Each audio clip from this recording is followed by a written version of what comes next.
So yeah, this Dr. Umar Johnson situation, Sam, man, I'm gonna pass it over to you right now. You heard the audio, you heard what I said about it.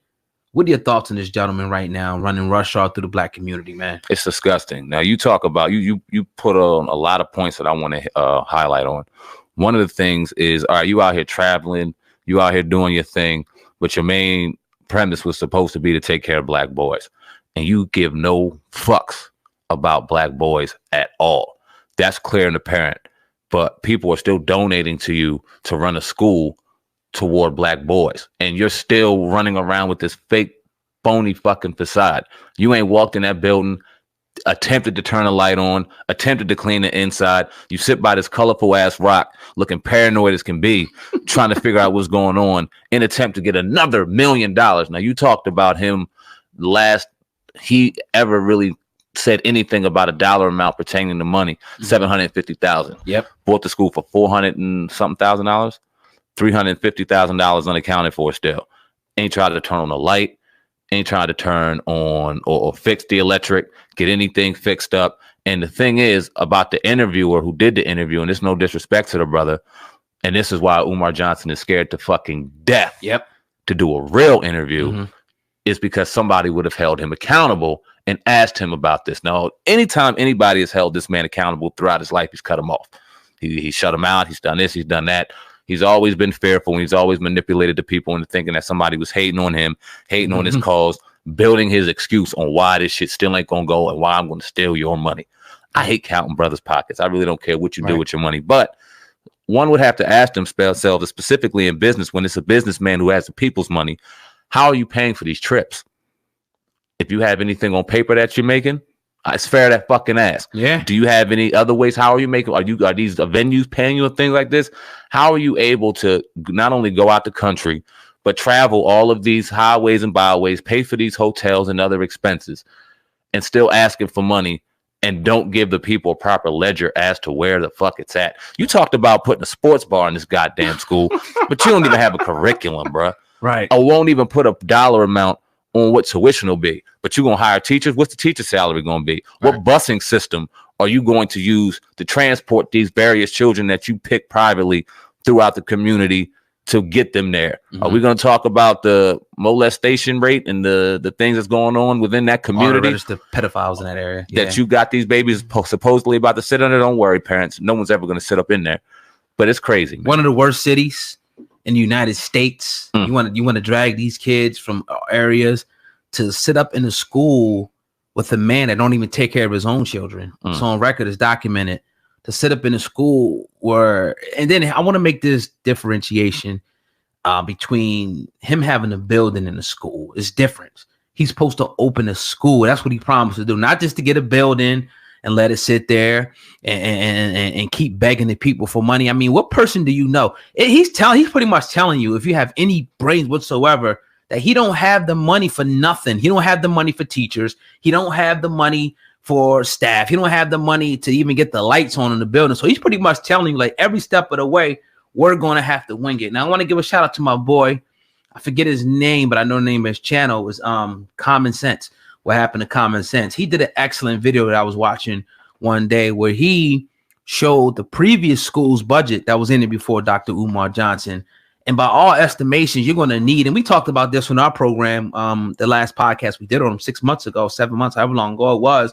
We talked about him needing 3 to 4 times the amount of $1 million to run a school like that. You're talking about you're going to need, I would say, 5 to 6 million. So if he don't even have the 1 million now, and the $350,000 is totally gone, he's going to be asked for money every step of the way. So this is telling anybody who's smart in business, like, this shit ain't going to work out from the start. It's going to either happen where he's going to let this fall back and blame the people and say, y'all didn't give me the money for the taxes. First of all, why the fuck are you asking people for money like that? Like, any real businessman bringing his own money to the table as well. How much capital did you put into this so far? Everything he does. Even when he did the documentary he was supposed to be doing, which a few years ago he criticized Tariq Nasheed for doing a documentary. Now he's supposed to be doing a documentary.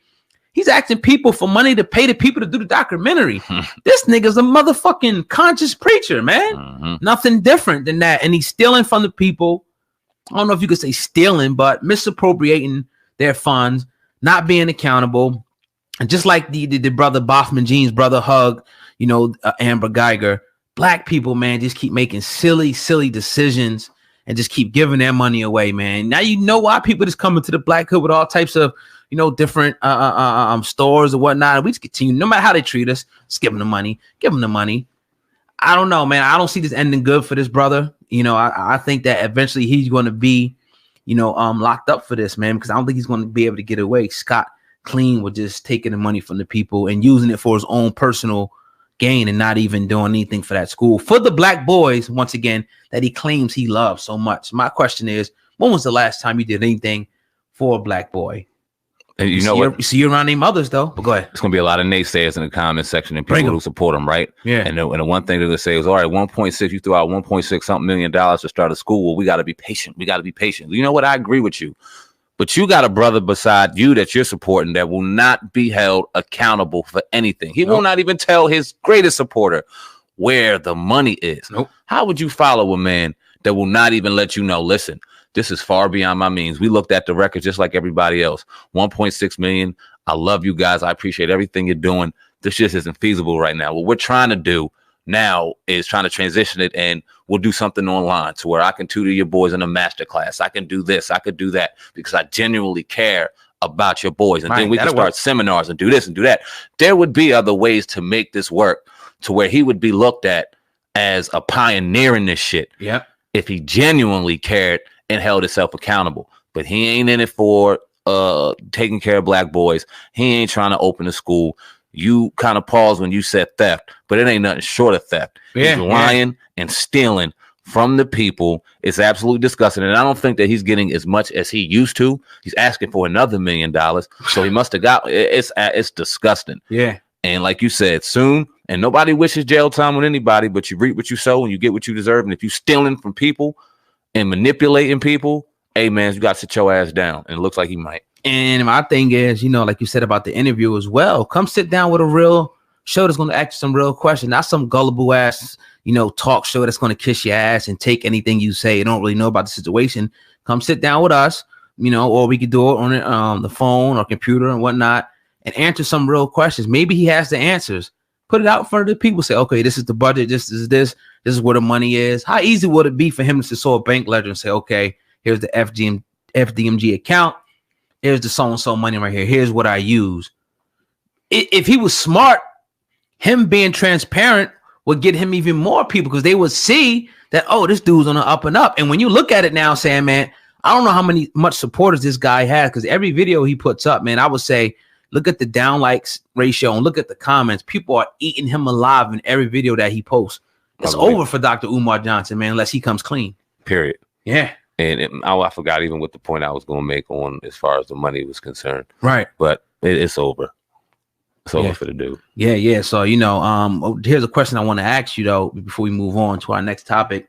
Do you think people like Charlamagne and God and people who, put this guy up on the pedestal, brought them on their shows, The Breakfast Club, because let's face it, after you went on The Breakfast Club, he went to a whole nother level. Do you think it's up to people like that now to now speak out and denounce this dude at this point?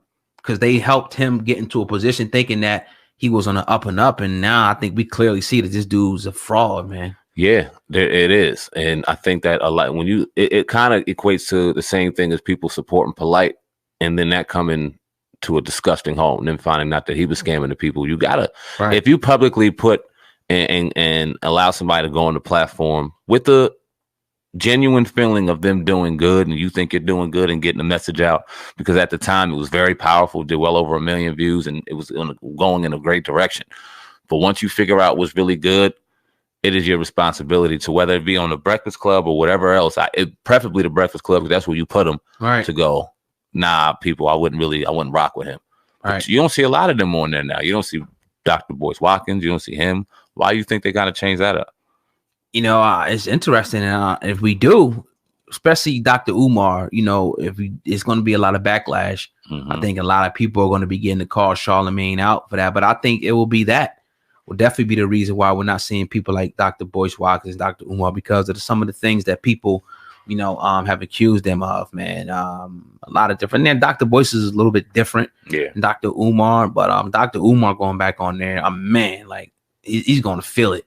And I mean, he's used to it at this point, but I think that they definitely need to speak up at some point. People, especially like Charlamagne. I mean, you talk about a platform that has almost 4 million subscribers. That's the, number one, not just in hip hop, but just really sets the tone in media, period. When they get people on that show, man, they have so many different variety of guests. So for them to bring people on, they pop. Yeah, man. And you reach mad people. So when you do stuff like that, all you're doing is enabling them to scam more people. But he has, to the credit of them, he hasn't been on there in a while though. So if he goes on there again, I think Charlamagne follows the pulse of social media, and I think he better ask him about the school, and he better put pressure if he does go on there on Dr. Umar Johnson. He better. Don't act like he don't know, because I know he knows. How long do you think this is going to continue? How long do you think Umar has?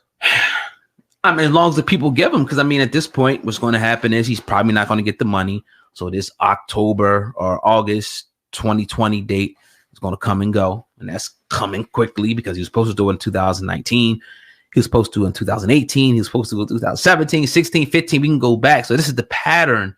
So I think until the FBI or the feds come in and shut it down, it'll continue to go, because I don't think black people are going to hold him accountable. But I do think, at some point it's going to get to the point where people start showing up at his lectures and demanding answers.